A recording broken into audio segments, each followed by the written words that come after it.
मनुस्मृति सामंतवाद और ब्राह्मणवाद एक तरफ सर चढ़ करके बोल रहा है, उस समय भी हमारे ये भाई अपने इतिहास को याद करते हुए माता सावित्रीबाई फुले को याद करने में परहेज नहीं कर रहे हैं और पीछे नहीं मुड़ रहे हैं।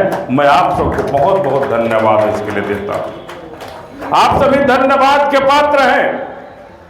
जिस सरकार के रहते हमारे इतिहास को कुचला जा रहा है, इस इतिहास के पन्नों को पलटने वाले आप लोग निश्चित रूप से बधाई के पात्र हैं। एक तरफ हमारे संविधान पर आघात किया जा रहा है, एक तरफ संवैधानिक ढांचे को गिराया जा रहा है, और दूसरी तरफ महाकुंभ जैसे आयोजन को करके हम सबों को नतमस्तक करने की तैयारी की जा रही है। हम सबों को नतमस्तक करने की तैयारी की जा रही है। अरे मैं तो ये कहना चाहता हूं कि हम हिंदू हैं, ये कहने में मुझे कहां परहेज।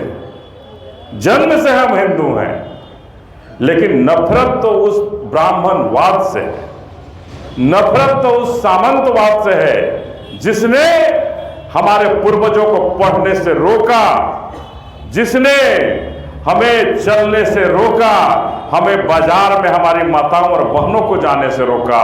हमें नफरत तो उस वैसे राम राज्य से। और आज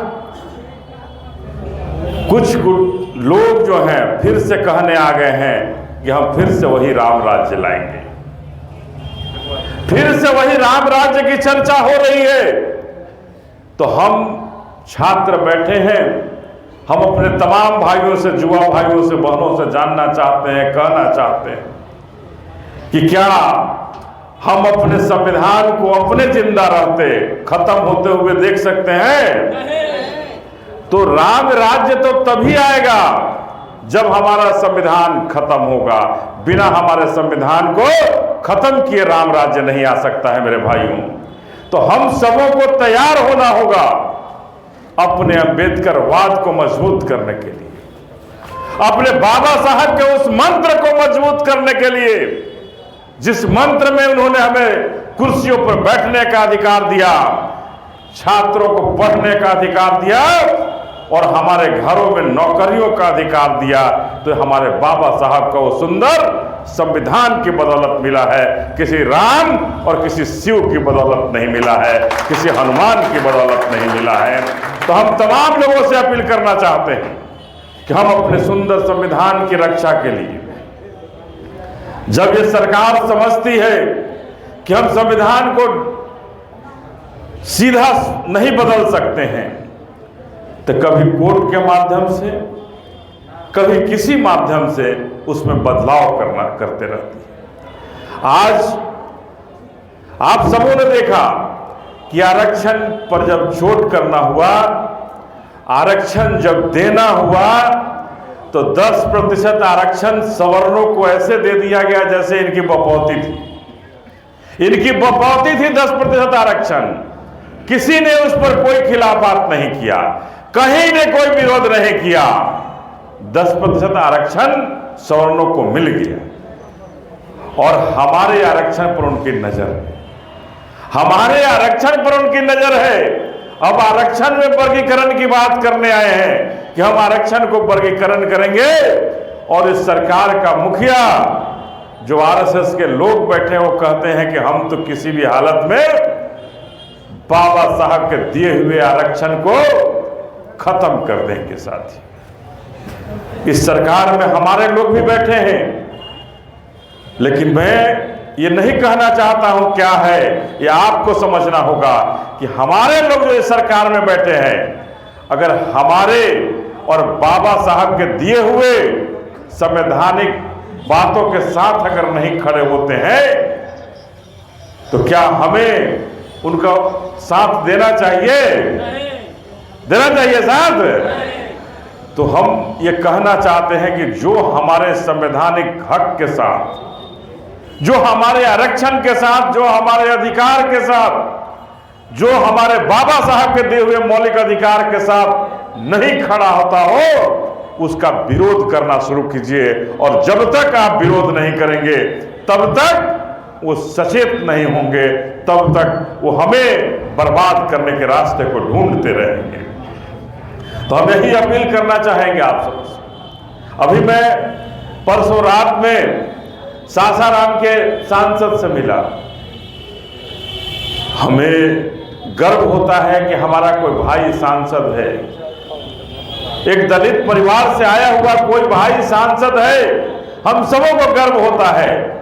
लेकिन जब उस सांसद से मिला तो सही में लगा कि आज भी हमें आजादी नहीं मिली है।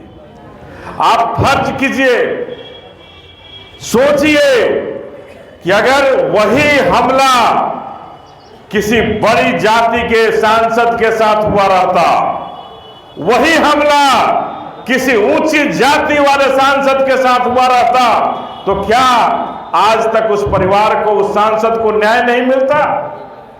उसके सर पर चोट लगी, 5-5 टाके पड़े, पीठ में पूरी चोट है, लेकिन न्याय के नाम पर कुछ नहीं हो पाया। हमलावर की गिरफ्तारी तक नहीं हो पाई। ये कैसी न्यायपालिका है? ये कैसी सरकारें हैं? जो सरकारें एक चुने हुए सांसद को न्याय नहीं दिला पाएंगी, तो हम गरीबों का क्या होगा? हम शोषित वंचितों का क्या होगा? हम पिछड़ों का क्या होगा? तो हम आप सबों से गुजारिश करने आए हैं कि आज यह हमला सांसद पर नहीं है, यह हमला विधायक को झंडा तोलन से रोकने का नहीं है, ये आपको रोकने का। ये शोषित, दलित, वंचित, पिछड़े, अति पिछड़ों को सरकार में बढ़ती भागीदारी को रोकने का है और आपके प्रभुत्व को खत्म करने का प्रयास। इसलिए आप सबको जगना होगा और जग कर देखना होगा कि हमारे हक और हुकूक की लड़ाई कौन लड़ेगा, और उसके साथ खड़ा होना होगा। तभी हमें आगे बढ़ने का रास्ता मिलेगा और तभी माता सावित्रीबाई फुले को सच्ची श्रद्धांजलि हम अर्पित कर पाएंगे और तभी हम अपने बाबा साहब के सपनों को साकार कर पाएंगे। तो मैं तमाम बैठे छात्रों से, छात्राओं से और अपने भाइयों से निवेदन करना चाहता हूँ कि आप आज माता सावित्रीबाई फुले का जयंती मना रहे हैं, बहुत ही खुशी की बात है। और उस माता ने जो उस समय समाज में बिगड़े हुए वातावरण थे, जहां माताओं और बहनों को कैद किया गया, घर से बाहर नहीं निकलने दिया जाता था, उस समय उस कुर्तियों को विरोध करने वाला उस माता को निश्चित रूप से सत सत नमन है, श्रद्धा सुमन अर्पित करते हैं और निश्चित रूप से कहना चाहते हैं कि हम सबों को प्रेरणा लेने की जरूरत है कि जब उस समय जब उतनी कुरीतियां थी, ब्राह्मणवाद, सामंतवाद सब पर भारी था, उस समय उस माता ने अकेला विरोध किया, जिसकी 9 साल की अवस्था में शादी हो गई हो। उस माता ने हमारे लिए, अपने बच्चों के लिए इतनी बड़ी कुर्बानी दी कि घर से जब बाहर निकलती थी तो वही ऊंची जाति वाले लोग उनके कपड़ों पर कीचड़ फेंकते थे। वो दूसरी वस्त्र रखती थी और दूसरी वस्त्र को पहन करके हमें पढ़ाने का, पाठन कराने का काम करती थी। अपने घर में कुआं खुदवाई, चूंकि हमें पानी भी पीने का अधिकार नहीं था। इस शूद्र समाज को पानी भी पीने का अधिकार नहीं था। उस शूद्र समाज के लिए उन्होंने घर में कुआं खुदवाया, सबसे लड़ी और लड़ भिड़ करके हमारे लिए हमारी योद्धा हुई। तो हम नमन करते हैं उन्हें और आप सबों से भी कहते हैं कि जब उस विरोध की स्थिति में, विपरीत परिस्थिति में वो हम सबों के लिए प्रेरणा स्रोत रही हैं, तो आज की अवस्था में, आज के समय में हम सबों को भी जागृत होने की जरूरत है कि हम सभी भी जागृत हों और अपने बाबा साहब के सुंदर सपनों के लिए जगे। अपने बाबा साहब के सुंदर सपनों को जो उन्होंने हमारे लिए बनाए हैं जो उन्होंने हमारे लिए आगे बढ़ने का रास्ता दिखाया है, उस रास्ता को कभी बूझने मत दें, उस लौ को कभी बूझने मत दें। और पूरी ताकत के साथ जो उस लौ को बुझाने आ रहा है, जो उसको रोकने आ रहा है, उसका विरोध करें, बिगुल फूकें उसके विरोध, और अपना भीमवाद को जिंदा करें, अम्बेडकरवाद को सब पर आगे बढ़ाएं। बस यही कहते हुए जय भीम, जय आप सबों का, नमो बुद्धाय, धन्यवाद।